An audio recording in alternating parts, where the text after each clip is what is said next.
Hola amigos, bienvenidos a mi canal. Konnichiwa tomodachi. Watashi mo channeru ne nogoso. მოგესალმებით მეგობრებო, ეს მე ვარ თორნიკე. ვიმზე შემჯდარი მუდამ გამოუძინებელი არსება, რომლის მიზანია შექმნას წარმატებული სტარტაპი, რომელიც ონლაინ შოპინგს აიყვანს საერთოდ სხვა ლეველზე და ასევე 50000 გამომწერზე ასვლა. დღევანდელ ვიდეოში მე ვეცდები ჩემი Ionic პროექტი დაუბილდევ iOS-ზე და გავიგო რა პერფორმანსით შეიძლება ემუშაოს ვებ პროექტმა რეალურ iOS device-ზე და საერთოდ გაიშვება თუ არა. მაგრამ სანამ ამ ყველაფერს ნახავთ, გთხოვთ ყურადღებით წაიკითხოთ ეს ბრძანება, რაც თქვენს ეკრანებზე გამოვა. და ასევე არ გადაახვიო ვიდეო, რადგან არ გამოტოვო საინტერესო მომენტები. სოფლიო სმარტფონების მოსახლობის მხოლოდ 30% იყენებს iOS, ხოლო დანარჩენი Android-ს. რა თქმა უნდა, ვაპირებ რომ Android-ზეც გავუშვა აპლიკაცია, მაგრამ დამიჯერეთ iOS-ზე გაშვება ბევრად პრობლემატური და ძვირადღირებული პროცესია ვიდრე Android-ზე. ამიტომ ვეცდები ყველაზე რთული პროცესი ადრევე მოვიშორო. ესე იგი, რადგან დღევანდელი ვიდეოს მთავარი მიზანია, რომ აპლიკაცია დავბილდოთ iOS-ზე, ну, რა თქმა უნდა,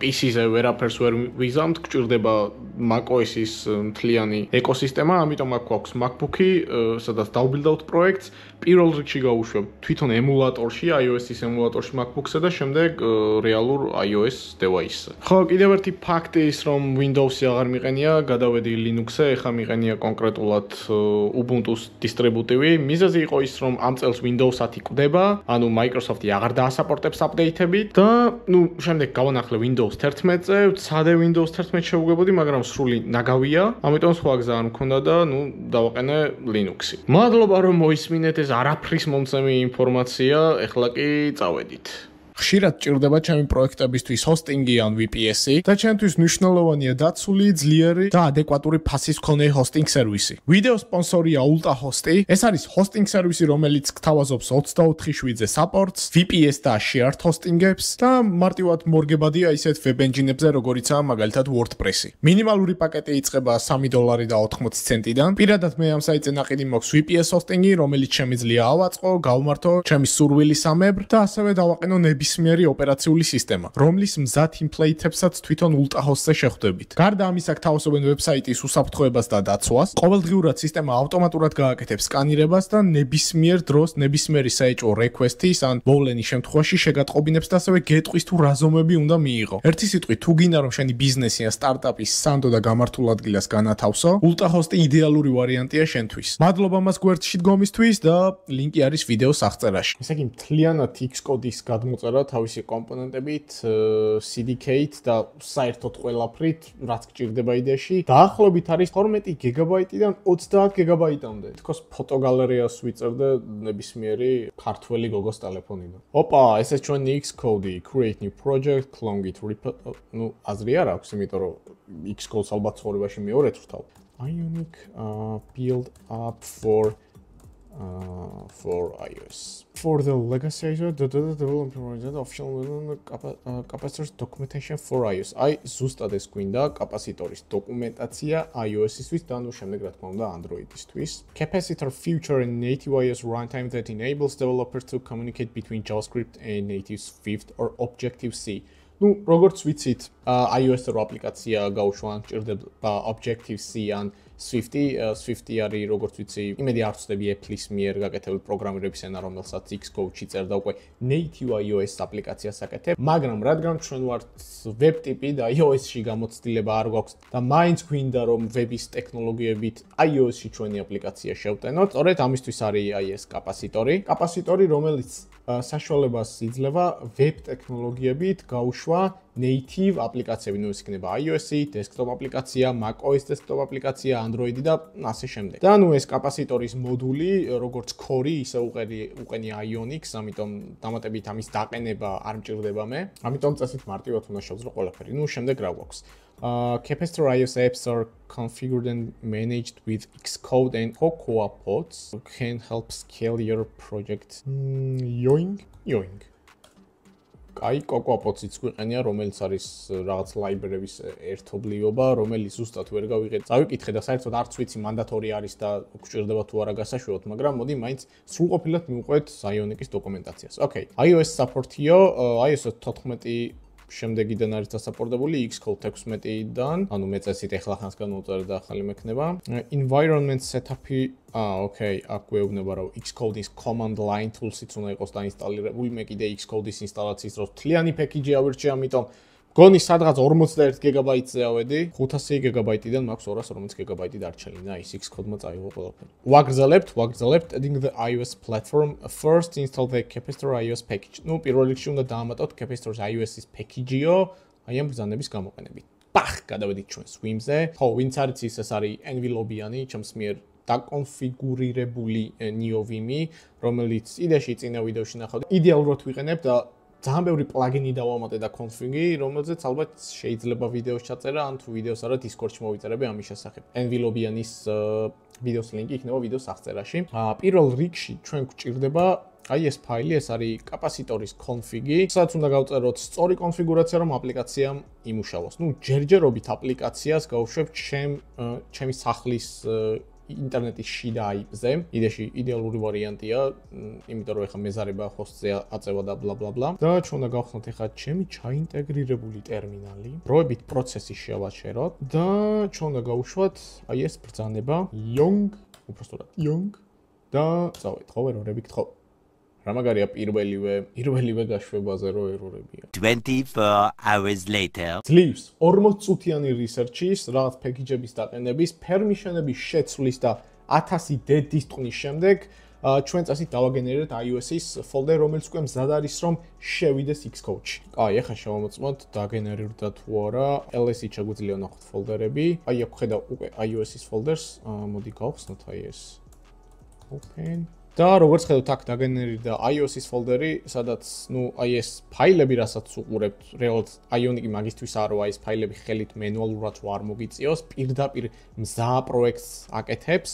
შენ web პროექტს თარგმნის Swift-ზე, უბრალოდ background-ზე უდგას Swift-ი და შენი JavaScript-ის ჩანქები უკვე აი აქ ყრია. Okay, აი ამ ბრძანებით წესით გავხსნით უკვე Xcode-ის, უბრალოდ Xcode-ში აი ამ პროექტს. Opening the Xcode. და ეგ არის. ესეც ჩვენი Xcode-ი, აი, ჩვენ ახლა გვჭირდება ვირტუალური ემულატორი, უბრალოდ სიმულატორი, თუ ემულატორი, ემულატორი ხო სიმულატორს ხო. და აქ გვაქვს რამდენიმე iOS სიმულატორი, iPad-ი, iPhone 16, iPhone 16 Plus-ი, Pro Max-ი. იდეაში ქონია სიმულატორები. აი, აქ ავირჩიოთ მაშინ ჩვენ მოდი iPhone 16 Pro.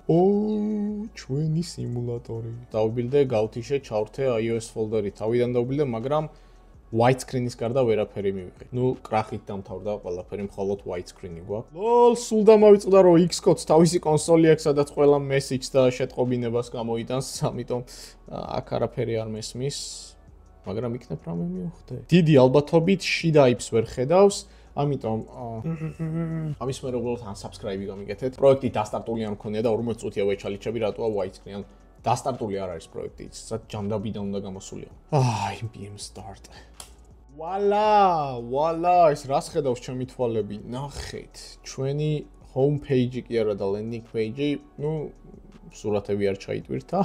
პირველი ბაგი, scroll-ი მუშაობს, slide-ი მუშაობს. მნიშვნელოვანი პრობლემა, header-ში გაიჭრა header-ი, აი ნახეთ აქ. research-ის შედეგად აღმოჩნდა, რომ საერთოდ არ მაქვს დაცული safe area, safe area ქვია უბრალოდ safe zona. აი ამ ნაწილებს, რომელიც ასევე Android-საც აქვს, iOS-ს ამ შემთხვევაში არის აი აქ ზევით safe area, რასაც იდეაში არ უნდა შეეხო და გამოდის, რომ მთლიანი აპლიკაციის კონტეინერი, რაც არის იდეაში body, მაგას ეგ უნდა შევავიწროთ სიმაღლეში ან რაღაც გავს. მოკლედ Ionic-ის ოფიციალურ ფორუმზე გადავამოწმე და Ionic-ში არსებობს აი ესეთი წინასწარ ჩაშენებული ცვლადი, CSS ცვლადი, safe area top, ასევე bottom და ასე შემდეგ, რომელიც ავტომატურად ითვლის ყველა device-ზე აი ამ safe area ზომებს. იმიტომ რომ Android-ის, ნუ ასევე Android-ის და როგორც iOS-ის მაგალითად 10, 11, 12 safe area-ები სიმაღლეში განსხვავდება, ზოგს საერთოდ სხვანაირი safe area აქვს, ზოგს საერთოდ safe area არ აქვს. ამიტომ მე ყველა device-ის pixel-ის ზომას ვერ გავწერდი და როგორც ვიცი, აი ეს ცვლადი ავტომატურად ადეტექტებს iOS-ის models, უბრალოდ iPhone-ის models და შემდეგ ავტომატურად იღებს safe area სიმაღლეს და ზუსტად მაგ სიმაღლეს მეშვეობით შემიძლია უკვე ჩემი მთლიანი საიტის კონტეინერი დავიყვანო იმ სიმაღლეზე, რომ არ გადავიდეს საიმ safe zone-ებში. Okay, აი აქ შემოვიტანე ეს ცვლადები, გავაკეთე native iOS კლასი, სადაც merging top-ი და height-ი შევცვალე body-ს და ეს native iOS-ი კლასი დავადე მთლიან body-ს, უკვე გამშვებ ფაილში, სადაც აპლიკაცია იტვირთება. ჯერ ვჩეკავთ აქ მართლა iOS device-ზე ვარ თუ არა, იმიტომ რომ web-ზე არ გავაკეთოთ ეს, ასევე native პლატფორმაზე ვარ თუ არა. როცა ამ if-ი შემოვა, ეს ნიშნავს, რომ მართლა ტიპი iOS-ის device-დან არის, აპლიკაციიდან და ვადებთ აი ამ კლასს. იდეალურია. ეგ არის ჩემი header-ი უკვე ქვევითაა და არანაირ safe zone-ში არ გადადის. რა თქმა უნდა, შეგვიძლია USB კაბელით დავერთოთ, მაგრამ თუ ერთ Wi-Fi-ზე, ანუ ერთ ინტერნეტზე ზიხართ, თავისუფლად შეგიძლია build-ი wireless გადმოიტანო აი აქ. ნახეთ უბრალოდ რა საინტერესო error-ია. არ გვიშვებს იმის გამო, რომ თიმი არ გვყავს. ამიტომ აქ უბრალოდ ავირჩევ ჩემ თავს, თორნიკე ჯორთმენაძეს და წავედი. Okay, untrusted developers, permission-ი ჭირდება როგორც ჩანს. General-ში, VPN and device-ებში და developers profile-ი I not trusted. თონი იპოვა, აი ეს, იპოვი, trust, allow. ეგ არის უკვე რეალურად მიჭირავს ჩემი აპლიკაცია, რეალურად მიჭირავს. და შვენიერია, scroll-ი 60 FPS-ია, რაც ძალიან კაია. წესით 120-ია, როგორც Ionic-ის დოკუმენტაციაში წერია, მაგრამ ეს Pro ვერსია არ არის, iPhone 13-ია, ამიტომ 60 Hz-იანი ეკრანია და სხვას ვერ შევიგრძნობ. მოდი Google-ით გავიაროთ ავტორიზაცია.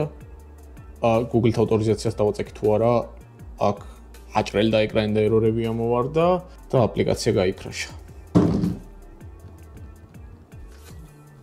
აი, Google-ით ავტორიზაცია რო არ მუშაობს, მაგას რეალური მიზეზი აქვს, იმიტომ რომ თვითონ API რასაც ვიყენებ web-ისთვის მაგ გაკეთებული და iOS-ისთვის არა, ამიტომ მოდი custom ავტორიზაცია გავიაროთ. ნუ custom რეგისტრაცია ყველა ვარიანტში იმუშავებს და ეგ არის სისტემაში ვართ, მოდი ეხლა გამოვიყენოთ.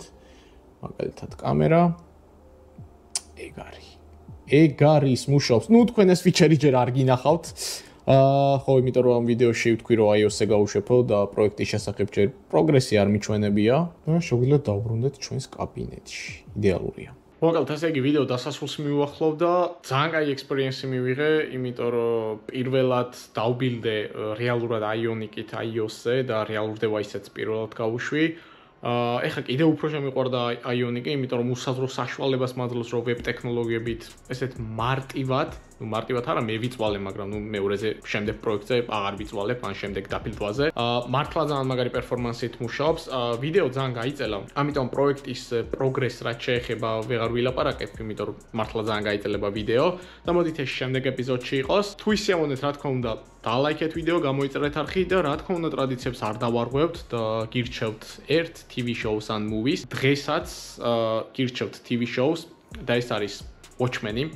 ოღონდ ფილმი არა, იმიტომ რომ ფილმისაც ყველას გვაქვს ნანახი და ვიცით რომ გენიალური და ძალიან მაგარი ფილმია და ნუ თუ ფილმი არ გაქვს ნანახი, არ ვიცი, ჩამოიხჩე თავი ან მეორე ვარიანტი გაქვს რომ უყურო. შეიძლება ბევრმა არ იცოდეთ რომ Watchmen-ის TV show-ს არსებობდა, ცოტა სერია, მგონი 8 თუ 6 სერია, ზუსტად აღარ მახსოვს. უბრალოდ სპოილერებს არ გეტყვით და ერთ ამოსუნთქვაში საყურებელი სერიალია.